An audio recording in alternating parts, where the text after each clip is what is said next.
I don't know if he's dirty and I don't know if he's clean before I carry on. Eddie Hearn was never sent a letter from Margaret Goodman. That's his word that he could be lying. He could be lying, right? He was never sent a letter from Margaret Goodman that proves that Beterbiev, that his levels were not elevated artificially. He was never sent that letter. Obviously all the stuff about the atypical finding, and there's obviously been a little bit of talk online and everything. You told me on the Saturday that you had some evidence presented to you, but not all of it. Where do you go from here? And there's still a little bit of... No evidence, but you know, this is not an accusation to Artur Beterbiev. This is just, we feel like we deserve information and confirmation from VADA, which wasn't forthcoming. Bob Arum said that an atypical finding is something that you produce naturally in your body, and heavy training can lead to a spike. Nope. That can be an atypical result, but there's many ways you can come up atypical. Old lab technician on Twitter, who, you know, was trying to make me look stupid, said atypical is just a negative result. Nope. First of all, you have an adverse analytical finding. An adverse analytical finding is a report from a WADA accredited laboratory or other WADA approved laboratory that, consistent with the International Standard for Laboratories, the ISL, and related technical documents, identifies in a sample the presence of a prohibited substance or its metabolites or markers, including elevated quantities of indigenous substances or evidence of the use of a prohibited method. Now, an atypical finding by itself is a little different. It's a little less complicated. An atypical finding is a report from a WADA accredited laboratory or other WADA approved laboratory which requires further investigation as provided by the International Standard for Laboratories, ISL, or related technical documents prior to the determination of an AAF. He was allowed to fight on a judgment call by VADA saying, well, we have no proof to say you've artificially took anything, so you're cleared to fight. That's the facts, yeah? That's the facts. I don't mind if you have an opposing opinion, but if you're going to try and pretend you work in a VADA lab and shit like that, I just can't. I don't like pretentious people. I have a very low tolerance, so, you know what I mean?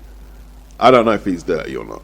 And I haven't come out with no elaborate, oh yeah, he was microdosing and he was cycling off. I haven't said none of that. So, you don't know him, I don't know him. You don't know if he's capable of doing something like that or not. And that's the bottom line of it all. If the atypical is so irrelevant, you don't even need to talk about it. Why did Top Rank make an announcement that he had an atypical test? I'll tell you why. 2 atypical tests. I'll tell you why. They didn't want a mole to run their narrative on the story that they couldn't control. So they got in there quick. So don't tell me it's nothing. You don't know, and I don't know.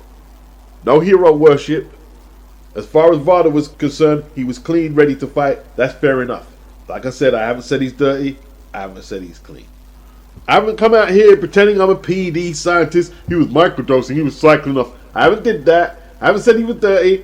I'm not sure if he's clean. And that's genuinely how I feel about it. It's as simple as that, yeah? They held on to that news from December and didn't release it until days before the fight because they were trying to suppress the speculation that would have surrounded Artur. That's the truth. Eddie was saying they should have released the information in December, but they know why they did that. I've raised my concerns, and Callum Smith wasn't good enough. He took the fight. He didn't have to take the fight. He took the fight, and he got battered. He's way too tall to be standing square in front of a big puncher, and the amount of times he got suckered in to give up his height and got whacked with right hooks over the top and left hooks and got his body belabored. It was crazy. It was crazy, you know, like there's still remnants of that Joe Gallagher style where he's tucking up, and you can't do that against my guy. You got to keep him turning. You got to use your feet to avoid them shots. That's what you have to do. You have to use your feet and high guard as well. But you got to use your feet. You got to be turning your upper body to take the sting off the shots. The guy hits too hard to do what he was doing. It was naive. The Buddy McGirt effect, well, I would argue the inactivity in the last few years really affected how he was going to go about taking on Artur Beterbiev. And yeah, Artur's been inactive as well, but he's the bigger puncher. He's the more established fighter. He has the amateur pedigree. He's the older fighter. He's got wear and tear. He can't fight as regular. Callum should have been fighting regular to even up the playing field, and that didn't happen. And ultimately, I've never seen Callum look as bad. He did get some shots off, but they had no effect. None at all. I like some of his left hand work to the body, and I think he was more effective to the body throughout the fight. When he started at light heavy, that knockout of Castillo and then Alalshikh, he lost a lot of that momentum with inactivity. I know Artur pulled out, and that obviously disrupted his preparation, having to stop and start. There's no excuse. Inactivity damages fighters who really need that activity. He needed more fights to acclimatise to the weight class. He didn't get that. He didn't get to build on the impressive performances in his first two 175-pound fights. Within seconds of the fight starting, Artur had him pinned up on the ropes. I said, this one's looking bad. And Artur just steamrolled him, didn't he? In the seventh, he finished him off. First two knockdowns Smith has suffered in his career and stopped him for the first time in his career. And towards the end, he was taking a bad beating. Credit due to him, he didn't complain about anything, about the alleged issues with the testing. Not one complaint. I didn't see anything to suggest he complained. No, he took it like a man. Big him up for that. Some people weren't impressed with Beterbiev's rabbit punching, but I've seen worse. And Beterbiev, he goes on to fight Bivol, it looks like, in Riyadh for undisputed. We'll see how that one goes. I'll pick Beterbiev because if he's that strong, I haven't seen nothing to suggest that Bivol can hold him off. I haven't seen anything. The 18 by 18 foot ring, I guess in terms of cutting the ring down and tracking Callum into corners, his demise came quicker with a smaller ring. You know what I mean? Like when he lost the battle of the jabs against a smaller man, I mean, it's done, isn't it? He's just all departments thoroughly beaten, and he can have no complaints. Caught the highlights of Christian MBILLI and Ron MURDOCH. MBILLI, a swarmer, 5'8", 168 pounder, well muscled, very aggressive. He stopped MURDOCH in 6. The Australian kid was tough, but you know, he was outgunned. Good fight, actually good fight to watch. MBILLI ranked number 1 by the WBC, WBA, number 3 by the IBF, number 5 by the WBO. Moves to an impressive 26-0, 22 inside the distance, no reverses, no draws. 28 years of age. I've heard some people say they're not bothered about PEDs in boxing and they just should let everybody go for it. I'm thinking, how much do you think the insurance for the venue would be? What networks worth their salt would broadcast cards? If you stop testing, well, what reputable sponsors would get behind the sport? I don't think a lot of you thought that through. It's not viable unless you're suggesting that these fighters and promoters who are making millions are just going to go white collar and work for a fraction of what they're earning now, which they're not going to do. You know, there's not a westernized country that wouldn't outlaw pro boxing if that was even entertained as an idea. I want to talk about 2 cards I want to do in 24, and I want to see it. The first card, it's between Frank against Eddie. Each one of them will choose 5 fighters and do night against each other. I tell you what, man, Saudis, yeah, they're making boxing fun again. That's what they're doing. Does Frank have a big enough stable to get 5 fighters to fight the best 5 matchroom fighters at the various weight classes? I'm not too sure. But Frank doesn't have to use matchroom fighters. He could hire or loan fighters from other stables to fulfill his quota. Looking forward to it. A lot of people are not boxing fans. They're here to start trouble. There's people complaining now that Frank and Eddie are all up the Sheikh's arse. It's embarrassing. Embarrassing for who? There are people who just stay in constant gloom. They're not really boxing fans. When they're in your company, they try and bring the mood down. There's nothing good about anything in life. Like Simon Jordan talking about the atmosphere at the day of reckoning card. Oh, there was no atmosphere. I didn't see nobody drinking beers and singing Rule Britannia or Sweet Caroline. It was terrible. Shout out to His Excellency as well, my promoter, my whole team 258 for getting me in this position to showcase why I'm the top heavyweight in the UK. And I'm not really too concerned about the world. I'm trying to conquer where I live.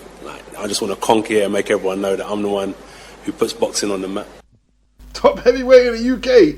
Top heavyweight. AJ kind of feeling himself. What about Fury? He's the WBC champion, although that could change by February the 17th. That could change. One of the big takeaways from this press conference was, again, His Excellency's vision of the winner of this fight fights the winner of Fury Usyk for the undisputed heavyweight world championship. Now, we've got to bear in mind, one of the belts are going to go after the first fight, IBF, and the inevitable mandatories are going to make it hard for the winner to keep all the scraps together. I have a feeling, I don't know, I haven't seen the paperwork, but the rematch clauses with the Saudis could be flexible. Basically, unless Hrgovic has a turnaround in form, nobody wants to see Hrgovic fight the winner. Zhang, possibly, yes. If Fury wins, people want to see Fury and AJ. I mean, even Eddie is rooting for Fury to beat Usyk so they can have the big showdown. I'm not sure how much demand there is to see AJ struggle against Usyk again. But the Saudis are very solution-based because they have the back. Jai OPETAIA makes his second fight as Ring Magazine champion, and his profile is higher than any cruiserweight in the world without a sanctioning belt. Jai's fight might be for his old IBF title that he just vacated against BREIDIS. I don't know if the IBF are on board, the decision hasn't been made. I believe BREIDIS was supposed to fight Gilberto Ramirez for the vacant strap. But BREIDIS wants to fight Jai, the guy who took his belt. He wants to fight him, and more importantly, the bag. Rematching Jai in Saudi is worth way more than fighting Gilberto Ramirez on some Golden Boy card. Jai is still rated number 5 by the IBF. So will the IBF be going against what they're supposed to do and nominate the higher ranked Gilberto Ramirez over OPETAIA? It depends. Like, they know if BREIDIS goes over to Saudi and fights Jai for the Ring Magazine belt, and you have Gilberto Ramirez taking on Ryan Rozicki or whoever is in line next, it waters down their belt. And I have a feeling, I could be wrong, I think BREIDIS will go for the money over the IBF belt against Gilbert Ramirez. Interesting development, you know. They said Jai couldn't have an extra voluntary after taking a Thompson, and Ellis Zorro wasn't ranked. And that's fair enough, that is fair enough, but all they had to do is withdraw recognition that would qualify as a title defense, and he could have kept the belt. There's no need for all this. All of a sudden, the Saudis are introducing belts into the picture. I mean, that's serious. I mean, that eventually could phase out, not phase the belts out, but make them play second fiddle to a lineal undisputed belt. That's serious. I don't know if the sanctioning bodies are sweating. They're probably not, but things are going to change. We're waiting for Beterbiev to sign that contract, and no doubt they'll have their belt shined up for the winner. And they don't have to obey no sanctioning body orders or anything like that. They can make the biggest and best fights they want. That's, oh man, you're spoiling us. Deontay Wilder breaks down in tears on TV on a show called Traitors. I believe it started on BBC in the UK, and now it's in America now. Wilder sent home the wrong person who he thought was a traitor and a deceiver. And he broke down in tears, saying, this game is messing with my head, man, and I don't know if I'm going to be able to do it anymore. And he was saying the game was messing with his head and he doesn't know if he'll be able to do it anymore. And, you know, he broke down after the Robert Helenius fight. His performance against Parker was odd, to say the least. So he's going through some shit. He's going through some shit. Now, I bookmarked on the 6th of this month, 3 days after the Day of Reckoning, that he would swerve the Zhang fight. Zhang had signed his bit of the deal and was awaiting Wilder's signature, which never came. So now we've got Zhang versus Parker. Because, let's face it, Deontay Wilder talks a lot, but he can't live up to the billing and never has. It is what it is. So let me get this right. He was a favourite to beat Parker. He said he was going to steal the show. All he had to do was win, and the AJ fight was signed, ready to go. He fumbled the bag. Then to deflect that he fumbled the bag and that he's not the fighter a lot of people think he is, he blamed AJ. AJ don't want the fight because he lost.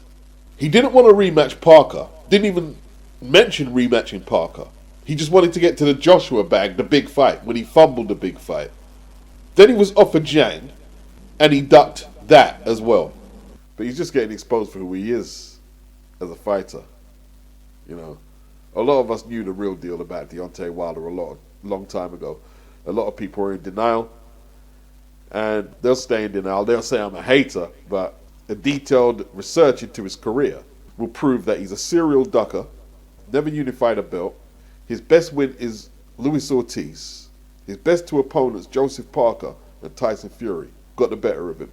Case closed.